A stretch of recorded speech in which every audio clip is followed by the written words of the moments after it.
हमेशा अच्छे लोगों के साथ ही बुरा क्यों होता है। नमस्कार मित्रों, आज हम एक ऐसे में प्रश्न पर चर्चा करने जा रहे हैं जो हम सभी के मन में कभी ना कभी जरूर उठता है। हमेशा अच्छे लोगों के साथ ही बुरा क्यों होता है। यह प्रश्न जीवन के गहरे रहस्यों और नैतिकता के मूल सिद्धांतों से जुड़ा हुआ है। जब हम किसी नेक इंसान को कठिनाइयों और दुखों से गुजरते हुए देखते हैं तो यह सवाल स्वाभाविक रूप से हमारे मन में आता है। विषय पर समझने के लिए हमें धर्म, दर्शन और जीवन के अनुभवों की ओर देखना होगा। कारण एक कर्म का सिद्धांत, द लॉ ऑफ कार्मा, बौद्ध धर्म के अनुसार जीवन का हर पहलू कर्म के नियम से संचालित होता है। कर्म का अर्थ है हमारे अच्छे या बुरे कार्य। अच्छे कर्म हमेशा अच्छे परिणाम देंगे, लेकिन इसका समय निश्चित नहीं होता। कभी कभी अच्छे कर्मों का फल तुरंत नहीं मिलता, जबकि बुरे कर्मों का परिणाम तो सामने आ सकता है। अगर एक किसान आज बीज बोता है तो फसल अगले दिन नहीं उगेगी। उसी प्रकार अच्छे कर्मों का फल देर से भी मिल सकता है। जो अच्छा इंसान है वह भी पिछले जन्मों में या इस जन्म में कुछ बुरे कर्म कर सकता है। उन बुरे कर्मों का परिणाम उसे भुगतना पड़ता है, भले ही वह वर्तमान में एक नेक इंसान हो। कारण दो जीवन की परीक्षा, लाइफ एज टेस्ट, जीवन हमें बार बार कठिनाइयों से गुजार है ताकि हम और अधिक मजबूत बन सके। बौद्ध धर्म में कहा गया है कि विपत्तियां आत्मा को परिष्कृत करने का साधन होती हैं। मुश्किलें हमें धैर्य, करुणा और आत्म जागरूकता सिखाती हैं। भगवान बुद्ध ने स्वयं कई कठिनाइयों का सामना किया। उन्हें सुख संपत्ति का त्याग कर तपस्या का मार्ग अपनाना पड़ा ताकि वे सत्य की खोज कर सके। कारण तीन अच्छे लोगों की विशेषता, कैरेक्टरिस्टिक ऑफ गुड पीपल। अच्छे लोग हमेशा दूसरों की भलाई के लिए कार्य करते हैं। वे अपने स्वार्थ से ऊपर उठकर समाज के कल्याण के लिए काम करते हैं, लेकिन यही विशेषता उन्हें ईर्ष्या, शोषण और धोखाधड़ी का शिकार बना सकती है। समाज में बुरे लोग अक्सर ईमानदार और सच्चे लोगों को नुकसान पहुंचाने की कोशिश करते हैं, लेकिन यही संघर्ष अच्छे लोगों को और अधिक मजबूत और साहसी बनाता है। कारण चार दुख और बौद्ध दृष्टिकोण, सफरिंग एंड बुद्धिस्ट फिलोसॉफी। बौद्ध धर्म की चार आर्य सत्य में पहला सत्य यही है कि दुख है, लेकिन दुख से भागना नहीं चाहिए। दुख को समझना, स्वीकार करना और उससे सीखना ही हमें आत्मज्ञान की ओर ले जाता है। अच्छे लोग जब कठिनाइयों से गुजरते हैं तो वे जीवन के गहरे सत्य को समझने लगते हैं। यह उन्हें करुणा और सहनशीलता का पाठ पढ़ाता है। कारण पांच सकारात्मक दृष्टिकोण, पॉजिटिव पर्सपेक्टिव। मुश्किल समय हमें खुद को बेहतर बनाने का मौका देता है। बौद्ध धर्म में ध्यान और साधना के माध्यम से मानसिक शांति प्राप्त करने की विधि बताई गई है।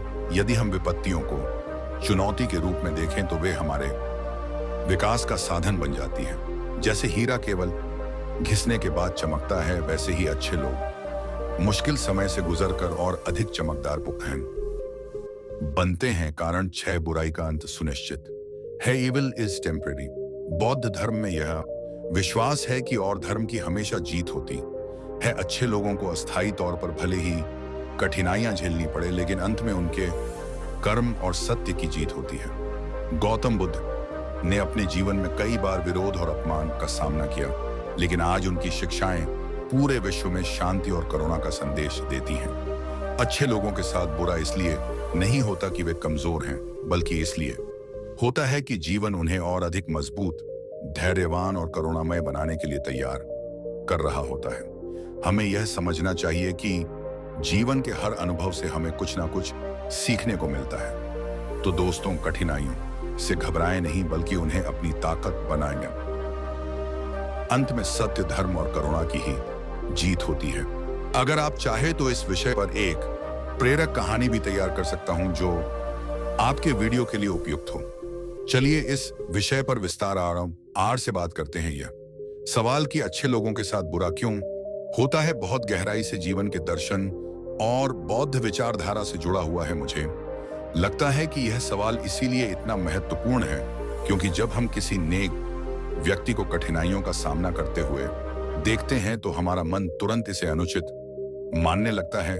बौद्ध धर्म में कर्म की अवधारणा महत्वपूर्ण है, लेकिन अक्सर लोग इसे केवल बुरा करो तो बुरा होगा, अच्छा करो तो अच्छा होगा के रूप में देखते हैं। असल में यह उतना सरल नहीं है। जीवन में कुछ कर्मों का परिणाम देर से आता है और कुछ कर्मों का तुरंत फल मिल जाता है। क्या आपको ऐसा नहीं लगता कि कभी कभी जीवन हमें हमारी सहन शक्ति को परखने के लिए चुनौती देता है? बौद्ध धर्म में धैर्य और आत्मज्ञान को बहुत महत्वपूर्ण माना गया है। गौतम बुद्ध का जीवन इसका सबसे बड़ा उदाहरण है। जब सिद्धार्थ गौतम ने सांसारिक जीवन त्याग कर सत्य की खोज शुरू की तो उन्हें अनगिनत कठिनाइयां झेलनी पड़ी, लेकिन वे इन कठिनाइयों से भागे नहीं। उन्होंने उन्हें आत्मज्ञान का माध्यम बनाया। आपको लगता है कि आज की दुनिया में अच्छे लोग भी इसी तरह की परीक्षा से गुजर रहे हैं? आज के समाज में अच्छे लोग कई बार शोषण, धोखे और अविश्वास का शिकार बन जाते हैं, लेकिन इसका मतलब यह नहीं है कि वे कमजोर हैं। असल में ऐसे लोग ही समाज में बदलाव लाते हैं। आपकी राय में क्या अच्छे लोगों को समाज में अपनी सोच और व्यवहार के लिए हमेशा संघर्ष करना पड़ता है? अक्सर हम सोचते हैं कि अच्छे लोगों के साथ बुरा क्यों हो रहा है, लेकिन बुरा अनुभव भी हमें कुछ सिखाने आता है। यह हमें जीवन की सच्चाई को समझने का मौका देता है। धैर्य, सहनशीलता और करुणा जैसे गुण इन्हीं मुश्किल समय में विकसित होते हैं। गौतम बुद्ध के जीवन में एक घटना आती है जब अंगुलीमाल जैसे खतरनाक डाकू ने उन्हें घेर लिया। बुद्ध ने डरने के बजाय शांत चित्त से उससे संवाद किया। यह घटना हमें तकिता में सिखाती है कि मुश्किल परिस्थिति में भी संयम रखना कितना महत्वपूर्ण है। जब कोई तरह नेक इंसान कठिनाई का सामना करके फिर भी अपनी अच्छाई नहीं छोड़ता तो वह दूसरों के लिए मिसाल बन जाता है। लोग ऐसे व्यक्तियों को देखकर प्रेरित होते हैं कि बुरे हालात में भी अच्छाई बनाए रखना संभव है। क्या आपने कभी ऐसा व्यक्ति देखा है जिसने कठिनाइयों के बावजूद अपनी ईमानदारी और करुणा नहीं छोड़ी? बौद्ध धर्म का यह स्पष्ट सिद्धांत है कि चाहे फल देर से मिले, लेकिन अच्छे कर्म कभी व्यर्थ नहीं जाते। यह जरूरी नहीं कि हमें उसी जीवन में इसका फल मिले, लेकिन कर्म का चक्र अवश्य पूरा होता है। सोचिए, अगर बीज आज बोया गया है तो कल ही फसल नहीं उगेगी, समय लगेगा, लेकिन वह फसल अवश्य आएगी। जीवन की कठिनाइयां हमें आत्म जागरूकता की ओर ले जाती हैं। दुख से भागने की बजाय उसे स्वीकार करने से हम मजबूत बनते हैं। बौद्ध धर्म में ध्यान, मेडिटेशन के माध्यम से दुख को समझने और उसका समाधान खोजने पर जोर दिया गया है। जब मन शांत होता है तो हमें जीवन की चुनौतियों के पीछे छिपा अर्थ समझ में आने लगता है। क्या आपने कभी ध्यान करने की कोशिश की है? यह जीवन के तनाव को समझने में मदद करता है। आज के समय में अच्छाई का मार्ग चुनना सबसे साहसिक निर्णय है। भले ही इस रास्ते पर कठिनाइयां हो, लेकिन अंत में यही मार्ग सच्ची शांति और संतुष्टि देता है। बुरे लोग चाहे जितना नुकसान पहुंचाने की कोशिश करें, अच्छे लोगों की विरासत हमेशा जीवित रहती है। इसलिए हमें यह समझना चाहिए कि अच्छे लोगों के साथ बुरा होना जीवन की स्वाभाविक प्रक्रिया का हिस्सा है। हमें इससे घबराना नहीं चाहिए, बल्कि इसे आत्म विकास का अवसर मानना चाहिए। क्या आप भी इस बात से सहमत हैं कि कठिन समय हमें बेहतर इंसान बनने का अवसर देता है? तो चलो अब हम कहानी की ओर चलते हैं। अगर आप हमारे चैनल पर नए आए हो तो हमारे चैनल को सब्सक्राइब करना ना भूलें। गांव सुखपुर की गलियां हमेशा खुशहाल और हरियाली से भरी रहती थी। यहाँ के लोग मेहनती थे और उनकी आंखों में संतोष का एक अनोखा चमक था। इस गांव में आनंद नाम का एक किसान रहता था जो अपनी ईमानदारी, परिश्रम और दूसरों की मदद करने के लिए प्रसिद्ध था।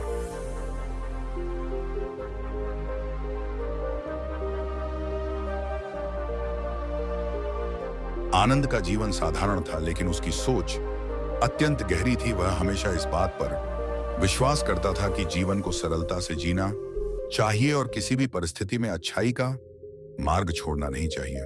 आनंद ने कभी किसी से भी कोई उम्मीद नहीं रखी और ना ही उसने कभी किसी से बदले की भावना रखी। उसका मानना था कि जो भी कुछ अच्छा किया जाता है वह अंत में अपनी जगह सही रूप से पहुंचता है। गांव वाले उसकी ईमानदारी की तारीफ करते नहीं थकते थे। कहते थे, आनंद जैसे लोग इस दुनिया में कम होते हैं। जिस तरह से वह दूसरों की मदद करता है वह दुर्लभ है। गांव का में अक्सर लोग आते जाते और आनंद के पास हर किसी के लिए समय था।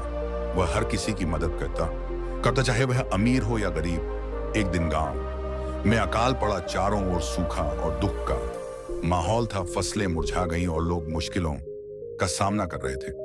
लोग अपनी भूख को शांत करने के लिए इधर उधर भागते रहे, लेकिन कहीं से कोई मदद नहीं मिल रही थी। गांव में एक भी व्यक्ति ऐसा नहीं था जिसके पास खाने का पर्याप्त सामान हो। आनंद ने यह सब देखा और उसने अपनी सारी जमा पूंजी और अनाज गांव वालों के बीच बांट दिया। उसकी आंखों में संतोष की चमक थी, क्योंकि उसने अपने कर्तव्यों को निभाया आया था। उसकी पत्नी मीरा ने देखा और कहा, आनंद, अब हमारे पास क्या रहेगा? हम किससे अपना पेट भरेंगे? आनंद ने शांत स्वर में कहा, मेरे पास जो है वह सबका है। जब तक मेरे पास कुछ है, मैं किसी को भूखा नहीं देख सकता। आनंद का यह कदम गांव में एक मिसाल बन गया। उसकी निस्वार्थ और त्याग की कहानी हर किसी की जुबान पर थी, लेकिन उसे यह नहीं पता था कि सच्चाई के रास्ते में उसे बड़ी कठिनाइयों का सामना करना पड़ेगा। आनंद ने जैसे ही गांव में अनाज बांटा, उसकी स्थिति और भी खराब हो गई। गांव में कई और लोग भी भूख से परेशान थे और उन्होंने आनंद से मदद की उम्मीद की, लेकिन उसकी खुद की स्थिति बहुत नाजुक थी। एक दिन गांव में मोहन, आनंद का पुराना मित्र, आया। मोहन का व्यापार गांव में अच्छा चल रहा था और वह समृद्ध था। आनंद ने उसकी मदद मांगी, क्योंकि उसके पास किसी भाई से भी कर्ज चुकाने के लिए पैसे नहीं थे। आनंद ने अपनी समस्या मोहन से साझा करते हुए कहा, मोहन, मेरे पास कुछ नहीं बचा है। गांव वालों को अनाज देने के बाद मुझे कर्ज चुकाने का पैसा नहीं मिल रहा। क्या तुम मेरी मदद कर सकते हो? मोहन ने एक नजर आनंद पर डाली और फिर सिर झुका लिया। उसने धीरे से कहा, आनंद, मैं तुम्हारी मदद नहीं कर सकता। मैं भी अपनी परिस्थिति में हूं। इसके अलावा तुमने अनाज बांटकर बहुत बड़ी गलती की। अब तुम्हें खुद ही इससे निपटना होगा। आनंद का दिल टूट गया। वह जो इतना सोच समझकर मदद कर रहा था, वही लोग अब उसे नकार रहे थे। गांव के कुछ और लोग भी उसे न केवल मदद देने से बल्कि उसकी स्थिति का मजाक उड़ाने लगे थे। एक दिन आनंद ने महसूस किया कि अब उसके पास किसी से भी उम्मीद नहीं है। यह सब देखकर उसने अपने जीवन के बारे में सोचने का फैसला किया। उसने यह तय किया कि वह अपने रास्ते पर चलने की कोशिश करेगा, चाहे उसके साथ कोई हो या ना हो। आनंद की स्थिति हर गुजरते दिन के साथ और भी खराब होती जा रही थी, लेकिन उसने मन में यह तय किया कि वह हार मानने वाला नहीं है। उसकी अच्छाई और कर्तव्य पर विश्वास अब उसे और भी मजबूती से खड़ा कर रहा था। वह अपने भीतर उठ रहे सवालों से परेशान था। क्या अच्छाई का यही फल है? क्या मुझे भी स्वार्थी बन जाना चाहिए? लेकिन संतुलन बनाए रखने का संघर्ष शुरू हो चुका था। उसने सोचा, अगर मुझे किसी से कुछ सीखना है तो वह जीवन के सच्चे रास्ते पर चलने वाले किसी गुरु से ही होगा। आनंद ने जंगल की ओर चलने का निर्णय लिया। वह महसूस करता था कि कुछ समय के लिए अकेले रहना और अपनी परेशानियों पर विचार करना उसे सही रास्ता दिखा सकता था। आनंद ने जंगल की ओर कदम बढ़ाए। वह अकेले चल रहा था और उसकी आंखों में कई सवाल थे। उसकी जिंदगी में बहुत कुछ बदल चुका था। जिस गांव में वह खुद को सबसे अच्छा इंसान समझता था, वहां अब उसे ही नकारा जा रहा था। लेकिन उसने यह नहीं सोचा था कि उसकी अच्छाई का ऐसा विरोध भी होगा। जंगल में कुछ दिन अकेले रहने के बाद आनंद ने महसूस किया कि वह अपनी समस्याओं से भाग नहीं सकता। उसे अपनी कर्तव्य भावना से बाहर निकलकर दुनिया के कठोर सत्य से सामना करना होगा। जंगल में उसके मन में यह सवाल बार बार उठता, क्या अच्छाई का यही परिणाम है? क्या जीवन में अच्छे कर्मों का कोई मूल्य नहीं है? इसी उलझन में वह एक दिन एक वृक्ष के नीचे बैठा हुआ था। जब एक वृद्ध संत उसके पास आए, उनके चेहरे पर ऐसी शांति थी जिसे देखकर आनंद ने पहली बार महसूस किया कि कोई चीज है जो इस दुनिया की परेशानियों से परे है। संत ने आनंद से पूछा, पुत्र, तुम इतने परेशान क्यों हो? आनंद ने अपना दिल खोलकर संत से अपनी पूरी कहानी सुनाई।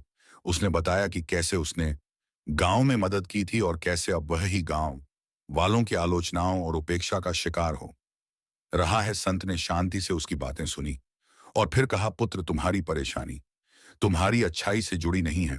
तुम किसी के लिए अच्छा काम करते हो तो इसका मतलब ये नहीं कि वही लोग तुम्हारे अच्छे काम की कद्र करेंगे। लेकिन तुम्हें अपनी अच्छाई के मूल्य को समझना होगा, क्योंकि यह सबके लिए एक दृष्टिकोण से बाहर होता है। आनंद ने सोचा, क्या वास्तव में अच्छाई का मूल्य इतना छिपा हुआ है?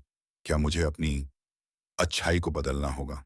संत ने फिर कहा, पुत्र, तुम्हारी अच्छाई का मूल्य तभी समझ आएगा जब तुम इसे बिना किसी उम्मीद के करोगे। तुम अगर हर किसी से अच्छे परिणाम की उम्मीद करोगे तो तुम्हारा मन निराशा से भर जाएगा। इस दुनिया में अच्छाई का महत्व तब होता है जब तुम इसे स्वार्थ से ऊपर उठकर करते हो। आनंद को संत की बातों से बहुत कुछ समझ में आया। वह समझ गया कि अच्छाई कभी भी प्रत्यक्ष रूप में उसका फल नहीं देती, बल्कि उसका प्रभाव अप्रत्यक्ष रूप से होता है। अब उसे यह एहसास हुआ कि वह जो करता है वह सही है और उसे अपनी अच्छाई से समझौता नहीं करना चाहिए। संत ने आनंद से कहा, तुम्हें अब यह समझना होगा कि सच्चे अच्छे लोग वही हैं जो खुद को संसार के दुखों से ऊपर उठाकर अपनी अच्छाई के रास्ते पर चलते हैं, बिना किसी उम्मीद के। तुमने अच्छाई की जो बुनियाद डाली है वह कभी बेकार नहीं जाएगी। समय आने पर उसका असर दिखेगा। आनंद ने संत का आशीर्वाद लिया और एक नई सोच के साथ गांव लौटने का निश्चय किया। आनंद ने संत के उपदेशों को अपने हृदय में गहरे उतार लिया। वह समझ गया था कि अच्छाई का मूल्य तभी है जब उसे बिना किसी स्वार्थ के किया जाए। अब उसे अपनी आंतरिक शक्ति और उद्देश्य की खोज हुई थी करनी थी। संत ने उसे आत्म खोज की यात्रा पर जाने की सलाह दी थी, ताकि वह अपने भीतर की सच्चाई और उद्देश्य को पहचान सके। आनंद ने गांव छोड़ने का निर्णय लिया और एकांत में समय बिताने के लिए हिमालय की ओर प्रस्थान किया। रास्ते में वह विभिन्न स्थानों पर रुका, साधु संतों से मिला और ध्यान तथा साधना की विधियों को सीखा। उसने महसूस किया कि बाहरी दुनिया की समस्याओं से मुक्ति पाने के लिए उसे पहले अपने भीतर की दुनिया को समझना होगा। हिमालय की ऊंचाई पर पहुंचते हुए आनंद ने एक गुफा में ध्यान लगाने का स्थान चुना। वहां उसने कई दिनों तक उपवास रहकर ध्यान और साधना की। धीरे धीरे उसके मन की चंचलता कम होने लगी और वह अपने भीतर की शांति और संतुलन को महसूस करने लगा। एक दिन ध्यान की गहरी अवस्था में आनंद को एक दिव्य अनुभव हुआ। उसे यह एहसास हुआ कि अच्छाई और बुरा केवल बाहरी घटनाएं हैं। असली संघर्ष तो भीतर अपने स्वयं के मन और अद्वैय विचारों में होता है। उसने समझा कि बाहरी दुनिया की परिस्थितियां उसके भीतर की शांति और संतुलन को प्रभावित नहीं कर सकती, जब तक वह स्वयं अपने भीतर मजबूत और संतुलित न हो। आनंद ने यह भी महसूस किया कि अच्छाई का वास्तविक अर्थ दूसरों की मदद करने में नहीं, बल्कि अपने भीतर की नकारात्मक भावनाओं और विचारों को नियंत्रित करने में है।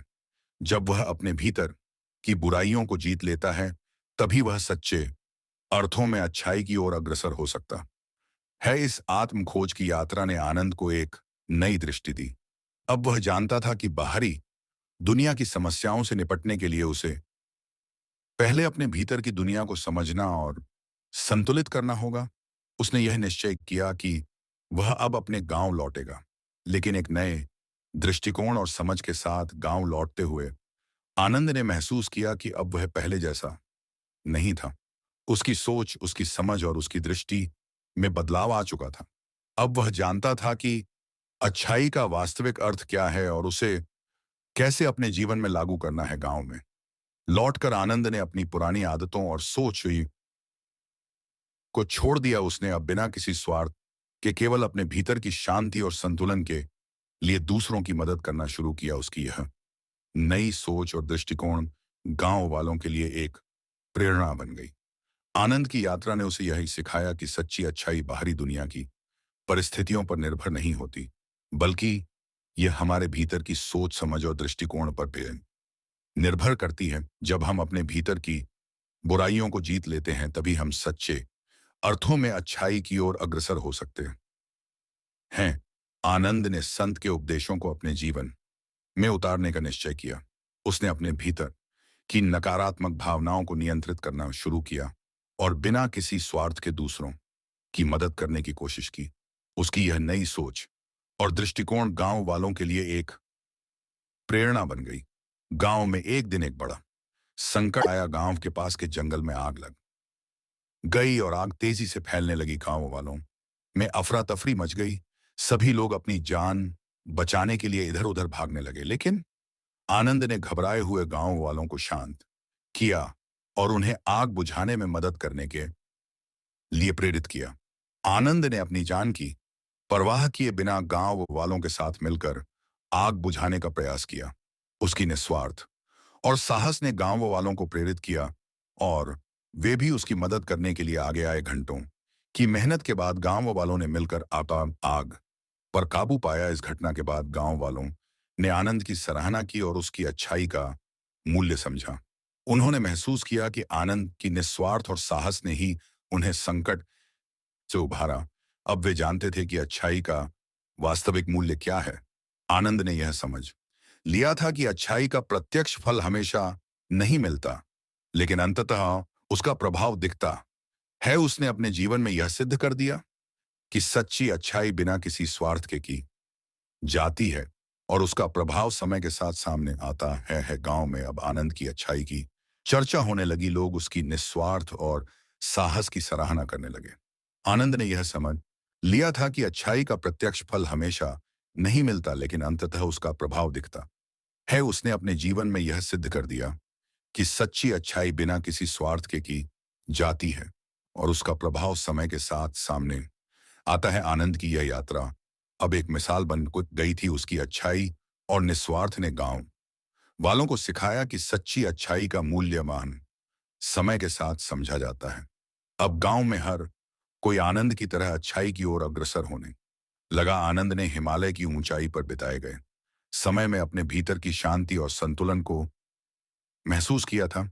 अब वह जानता था कि सच्ची अच्छाई बाहरी परिस्थितियों पर निर्भर नहीं होती, बल्कि यह हमारे भीतर की सोच समझ और दृष्टिकोण पर निर्भर करती है। उसने यह निश्चय किया कि वह अब अपने गांव लौटेगा, लेकिन एक नए दृष्टिकोण और समझ के साथ। गांव लौटते हुए आनंद ने महसूस किया कि अब वह पहले जैसा नहीं था। उसकी सोच, उसकी समझ और उसकी दृष्टि में बदलाव आ चुका था। अब वह जानता था कि अच्छाई का वास्तविक अर्थ क्या है और उसे कैसे अपने जीवन में लागू करना। गांव में लौटकर आनंद ने अपनी पुरानी आदतों और सोच को छोड़ दिया। उसने अब बिना किसी स्वार्थ के केवल अपने भीतर की शांति और संतुलन के लिए दूसरों की मदद करना शुरू किया। उसकी यह नई सोच और दृष्टिकोण गांव वालों के लिए एक प्रेरणा बन गई। गांव में एक दिन एक बड़ा संकट आया। गांव के पास के जंगल में आग लग गई और आग तेजी से फैलने लगी। गांव वालों में अफरा तफरी मच गई। सभी लोग अपनी जान बचाने के लिए इधर उधर भागने लगे, लेकिन आनंद ने घबराए हुए गांव वालों को शांत किया और उन्हें आम बुझाने में मदद करने के लिए प्रेरित किया। आनंद ने अपनी जान की परवाह की बिना गांव वालों के साथ मिलकर आग बुझाने का प्रयास किया। उसकी निस्वार्थ और साहस ने गांव वालों को प्रेरित किया और वे भी उसकी मदद करने के लिए आगे आए। घंटों की मेहनत के बाद गांव पर वालों ने मिलकर आग पर काबू पाया। इस घटना के बाद गांव वालों ने आनंद की सराहना की और उसकी अच्छाई का मूल्य समझा। उन्होंने महसूस किया कि आनंद की निस्वार्थ और साहस ने ही उन्हें संकट से उभारा। अब वे जानते थे कि अच्छाई का वास्तविक मूल्य क्या है। आनंद ने यह समझ लिया था कि अच्छाई का प्रत्यक्ष फल हमेशा नहीं मिलता, लेकिन अंततः उसका प्रभाव दिखता है। उसने अपने जीवन में यह सिद्ध कर दिया कि सच्ची अच्छाई बिना किसी स्वार्थ के की जाती है और उसका प्रभाव समय के साथ सामने आता है। गांव में अब आनंद की अच्छाई की चर्चा होने लगी। लोग उसकी निस्वार्थ और साहस की सराहना करने लगे। आनंद ने यह समझ लिया था कि अच्छाई का प्रत्यक्ष फल हमेशा नहीं मिलता, लेकिन अंततः उसका प्रभाव दिखता है। उसने अपने जीवन में यह सिद्ध कर दिया कि सच्ची अच्छाई बिना किसी स्वार्थ के की जाती है और उसका प्रभाव समय के साथ सामने आता है। आनंद की यह यात्रा अब एक मिसाल बन गई थी। उसकी अच्छाई और निस्वार्थ ने गति गांव वालों को सिखाया कि सच्ची अच्छाई का मूल समय के साथ समझा जाता है। अब गांव में हर कोई आनंद की तरह अच्छाई की ओर अग्रसर होने लगा। भीमदेव की निस्वार्थ और साहस ने गांव वालों को प्रेरित किया था। उसकी अच्छाई की चर्चा दूर दूर तक फैल गई थी, लेकिन भीमदेव के भीतर एक अहंकार भी था जो उसकी अच्छाई के साथ साथ बढ़ता जा रहा था। वह सोचता था कि उसकी अच्छाई ही उसे दूसरों से श्रेष्ठ बनाती है। एक दिन गांव में एक साधु आए। उन्हें गांव वालों से कहा, जो व्यक्ति अपने भीतर के अहंकार को जीत लेता है वही सच्चा ज्ञानी होता है। भीमदेव ने यह सुना और सोचा, मैं तो अच्छा ही करता हूं, फिर मुझे अहंकार क्यों होगा। लेकिन साधु की बात उसके मन में घर कर गई। भीमदेव ने साधु से पूछा, महाराज, अहंकार को कैसे जीता जा सकता है? साधु मुस्कुराए और बोले, अहंकार को जीतने के लिए पहले अपने भीतर की नकारात्मक भावनाओं को की पहचानो और उन्हें नियंत्रित करो। जब तुम अपने भीतर के अहंकार को पहचान लोगे तब तुम उसे जीत सकोगे। भीमदेव ने साधु की बातों पर ध्यान दिया और अपने भीतर की नकारात्मक भावनाओं को पहचानने की कोशिश की। उसने महसूस किया कि उसकी अच्छाई का अहंकार उसे दूसरों से श्रेष्ठ बनाने की भावना देता है। उसने यह समझा कि सच्ची अच्छाई बिना किसी स्वार्थ और अहंकार के होती है। भीमदेव ने अपने भीतर बीती कि अहंकार को नियंत्रित करना शुरू किया। उसने बिना किसी स्वार्थ के केवल दूसरों की भलाई के लिए अच्छाई करना शुरू किया। उसकी यह नई सोच और दृष्टिकोण गांव वालों के लिए एक प्रेरणा बन गई। गांव में आज किसी एक दिन एक बड़ा संकट आया। गांव के पास के जंगल में आग लग गई और आग तेजी से फैलने लगी। गांव वालों में अफरा तफरी मच गई। सभी लोग अपनी जान बचाने के लिए इधर उधर भागने लगे। लेकिन भीमदेव ने घबराए हुए गांव वालों को शांत किया और उन्हें आग बुझाने में मदद करने के लिए प्रेरित किया। भीमदेव ने अपनी जान की परवाह किए बिना गांव वालों के साथ मिलकर आग बुझाने का प्रयास किया। उसकी निस्वार्थ और साहस ने गांव वालों को प्रेरित किया और वे भी उसकी मदद करने के लिए आगे आए। घंटों की मेहनत के बाद गांव वालों ने मिलकर आग पर काबू पाया। इस घटना के बाद गांव वालों ने भीमदेव की सराहना की और उसकी अच्छाई का मूल्य समझा। उन्होंने महसूस किया कि भीमदेव की निस्वार्थ और साहस ने ही उन्हें संकट परी से उभारा। अब वे जानते थे कि सच्ची अच्छाई बिना किसी स्वार्थ और अहंकार के होती है। भीमदेव ने यह समझ लिया था कि अच्छाई का वास्तविक मूल्य तभी है जब वह बिना किसी स्वार्थ और अहंकार के की जाए। उसने अपने निश्चित जीवन में यह सिद्ध कर दिया कि सच्ची अच्छाई बिना किसी स्वार्थ और अहंकार के की जाती है और उसका प्रभाव समय के साथ सामने आता है। गांव में अब भीमदेव की अच्छाई की चर्चा होने लगी। लोग उसकी निस्वार्थ और साहस की सराहना करने लगे। भीमदेव ने यह समझ लिया था कि सच्ची अच्छाई बिना किसी स्वार्थ और अहंकार के की जाती है और उसका प्रभाव समय के साथ सामने आता है। भीमदेव की निस्वार्थ और साहस ने गांव वालों को प्रेरित किया था। उसकी अच्छाई की चर्चा दूर दूर तक फैल गई थी। लेकिन भीमदेव के भीतर एक अहंकार भी था जो उसकी अच्छाई के साथ साथ बढ़ता जा रहा था। वह सोचता था कि उसकी अच्छाई ही उसे दूसरों से श्रेष्ठ बनाती है। एक दिन गांव में एक साधु आए। उन्होंने गांव वालों से कहा, जो व्यक्ति अपने भीतर के अहंकार को जीत लेता है वही सच्चा ज्ञानी होता है। भीमदेव ने यह सुना और सोचा, मैं तो अच्छाई करता हूं, फिर मुझे अहंकार क्यों होगा। लेकिन साधु की बात उसके मन में घर कर गई। भीमदेव ने साधु से पूछा, महाराज, अहंकार को कैसे जीता जा सकता है? साधु मुस्कुराए और बोले, अहंकार को जीतने के लिए पहले अपने भीतर की नकारात्मक भावनाओं को पहचानो और उन्हें नियंत्रित करो। जब तुम अपने भीतर के अहंकार को पहचान लोगे तब तुम उसे जीत सकोगे। भीमदेव ने साधु की बातों पर ध्यान दिया और अपने भीतर की नकारात्मक भावनाओं को पहचानने की कोशिश की। उसने महसूस किया कि उसकी अच्छाई का अहंकार उसे दूसरों से श्रेष्ठ बनाने की भावना देता है। उसने यह समझा कि सच्ची अच्छाई बिना किसी स्वार्थ और अहंकार के होती है। भीमदेव ने अपने भीतर के अहंकार को नियंत्रित करना शुरू किया। उसने बिना किसी स्वार्थ के केवल दूसरों की भलाई के लिए अच्छाई करना शुरू किया। उसकी यह नई सोच और दृष्टिकोण गांव वालों के लिए एक प्रेरणा बन गई। गांव में एक दिन एक बड़ा संकट आया। गांव के पास के जंगल में आग लग गई और आग तेजी से फैल लगी। गांव वालों में अफरा तफरी मच गई। सभी लोग अपनी जान बचाने के लिए इधर उधर भागने लगे। लेकिन भीमदेव ने घबराए हुए गांव वालों को शांत किया और उन्हें आग बुझाने में मदद करने के लिए प्रेरित किया। भीमदेव ने अपनी जान की परवाह की बिना गांव वालों के साथ मिलकर आग बुझाने का प्रयास किया। उसकी निस्वार्थ और साहस ने गांव वालों को प्रेरित किया और वे भी उसकी मदद करने के लिए आगे आए। घन की मेहनत के बाद गांव वालों ने बैगम ने मिलकर आग पर काबू पाया। इस घटना के बाद गांव वालों ने भीमदेव की सराहना की और उसकी अच्छाई का मूल्य समझा। उन्होंने महसूस किया कि भीमदेव की निस्वार्थ और साहस ने ही उन्हें संकट से उबरा। अब वे जानते थे कि सच्ची अच्छाई बिना किसी स्वार्थ और अहंकार के होती है। भीमदेव ने यह समझ लिया था कि अच्छाई का वास्तविक मूल्य तभी है जब वह बिना किसी स्वार्थ और अहंकार की जाए। उसने अपने जीवन में यह सिद्ध कर दिया कि सच्ची अच्छाई बिना किसी स्वार्थ और अहंकार के की जाती है और उसका प्रभाव समय के साथ सामने आता है। गांव में अब भीमदेव की अच्छाई की चर्चा होने लगी। लोग उसकी निस्वार्थ और साहस की सराहना करने लगे। भीमदेव ने यह समझ लिया था कि सच्ची अच्छाई बिना किसी स्वार्थ और अहंकार की जाती है और उसका प्रभाव समय के साथ सामने आता है। भीमदेव की अच्छाई और निस्वार्थ ने गांव वालों को प्रेरित किया था। उसकी अच्छाई की चर्चा दूर दूर तक फैल गई थी, लेकिन भीमदेव के भीतर एक प्रश्न था जो उसे परेशान करता था। सच्चा सत्य क्या है? एक दिन गांव में एक ज्ञानी आईने वो संत आए। उन्होंने गांव वालों से कहा, जो व्यक्ति सत्य की खोज करता है वही सच्चा ज्ञानी होता है। भीमदेव ने यह सुना और सोचा, मैं तो अच्छा ही करता हूं, फिर मुझे सत्य की खोज क्यों करनी चाहिए?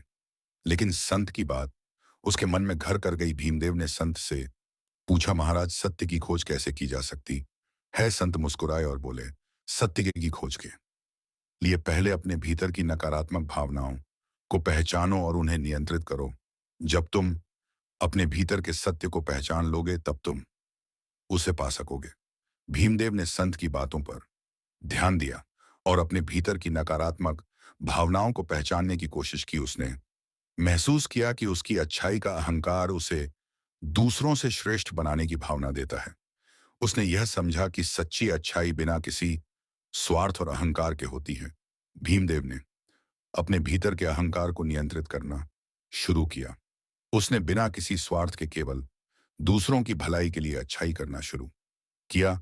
उसकी यह नई सोच और दृष्टिकोण गांव वालों के लिए एक प्रेरणा बन गई। गांव में एक दिन एक बड़ा संकट आया। गांव के पास के जंगल में आग लग गई और आग तेजी से फैलने लगी। गांव वालों में अफरा तफरी मच गई। सभी लोग अपनी जान बचाने के लिए इधर उधर भागने लगे, लेकिन भीमदेव ने घबराए हुए गांव वालों को शांत किया और उन्हें आग बुझाने में मदद करने के लिए प्रेरित किया। भीमदेव ने अपनी जान की परवाह किए बिना गांव वालों के साथ मिलकर आग बुझाने का प्रयास किया। उसकी निस्वार्थ और साहस ने गांव वालों को प्रेरित किया और वे भी उसकी मदद करने के इसलिए आगे आए। घंटों की मेहनत के बाद गांव वालों ने मिलकर आग पर काबू पाया। इस घटना के बाद गांव वालों ने भीमदेव की सराहना की और उसकी अच्छाई का मूल्य समझा। उन्होंने महसूस किया कि भीमदेव की निस्वार्थ और थौन साहस ने ही उन्हें संकट से उभारा। अब वे जानते थे कि सच्ची अच्छाई बिना किसी स्वार्थ और अहंकार के होती है। भीमदेव ने यह समझ लिया था कि अच्छाई का वास्तविक मूल्य तभी है जब वह बिना किसी स्वार्थ और अहंकार के की जाए।